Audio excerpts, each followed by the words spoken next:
you got to see some of the Tower of London, which inside was, it was like, I kind of felt like I stepped like into a Knight's Tale or something. It was very cool. It was bigger too than I expected and much more elaborate. I wish I could have taken more film, but inside the buildings, they didn't allow a lot of flash photography or anything electronic, really, because they don't want to ruin a bunch of the stuff they have in there. But, I mean, like, suits of armor are in there, saw the crown jewels, and then they had Queen Elizabeth II, like, her coronation. They had that there, playing on the wall, of course. And, God, what else was there? Oh, there's a myth about the crows that are there, and it's said that the day the crows leave the Tower of London, the day the crows are gone, is the day the monarchy will fall. So people very much look out for these crows. And I saw a couple of them. I saw like 2 or 3. So I find that really interesting that I mean, my tour guide, honestly, he does believe that the day that it falls, the day that the crows are gone, the monarchy it's done for. So I really, that was kind of cool. Got to see the sites where Jane Grey, that doesn't sound right to me, but I know it is. Jane. Got to see where Henry VIII's wives were beheaded. Let's just try that instead of me trying to, in my tired state, figure out names. God. Got to see where the wives were beheaded, which, I mean, it was really interesting because, I mean, I've been growing up on these stories since, I think, the 7th grade. Yeah, Mrs. Ladkey. No, Mrs. Sexton told me stories about King Henry and his wives. And to know that I was walking in those footsteps, to know he was there, to know his wives were there, to know Elizabeth I was there, to know that Mary was Bloody Mary, Mary Queen of Scots. I mean, they were all there at one point in time. Some of them imprisoned there. To know that I walked in that area, that was very cool. There's a prisoner section that they actually like carved pictures and stuff into the stone, so it's like their original graffiti, and it was very, very cool. A highlight of London, I have to say, so far. If you are in London, it's worth your money. It really is. It's amazing. It is absolutely amazing. I wish I was around for the jousting tournament that they hold every year, but I guess it's just a festival. God, and I feel like so much more happened there, and I can't even think of it. It's huge. Oh my God, is it huge? And the tour guides that actually take you around on the tours there, they live there. I mean, there's literally, they live in the castle.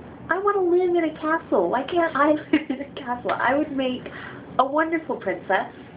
I'm just going to say. I think I would excel at that. Everybody else is rolling their eyes, but I think I would excel. But no, like, my tour guide, he pointed out his front door. Like, there's something, I think he said 120 people live there in that castle, which, I mean, part of me is going, oh my gosh, I would love to live in a castle, and then the other part of me is going, oh my God, why the hell would you want to live in the Tower of London? Like, isn't that asking for trouble? So, but that was really cool. And then, what else happened? Oh, and then later, I went back to Trafalgar Square, which is a gorgeous little square, by the way. And I'm eating my lunch, nom, nom, nom. And then suddenly I hear the words Jesus, like, booming across the courtyard. And I looked up, and I'm a little concerned, because, you know, that's not something you just hear randomly while eating your lunch. And suddenly these people fill Trafalgar Square. I mean, we're talking fill it. And they start chanting about Jesus, and it actually scared me a little bit. We were talking hundreds of them, and they're dancing, and it was terrifying. Really cool to behold. Like, don't get me wrong, that was actually really awesome to behold, but terrifying. Yeah, I'm gonna go with terrifying. So I have a little video of that, and you can see my expression afterwards. And it's you can see it on my face. I don't know what to do with it. And then I just stumbled upon this. I actually ran into a museum, because museums are free here. I ran into a museum to get away from the Jesus dancing, and yeah. I ran into this museum, and I was just kind of walking around the museum, not much. And I go into this room, and I look over at a wall, because a ton of people are standing over at this wall. And there's a Van Gogh painting right on that wall. I stopped. And Tawny, I thought of you. I definitely thought of you. I stopped dead in my tracks, and I don't even, I could stay there, just sitting and staring at it. And I used to hate his sunflower pictures of the 4 sunflowers. I used to not like that picture. I thought it was, you know, it's bland, and, you know, this is freaking Van Gogh. He can do better than a freaking sunflower. It is probably one of my favorite pictures now. I don't know what it is.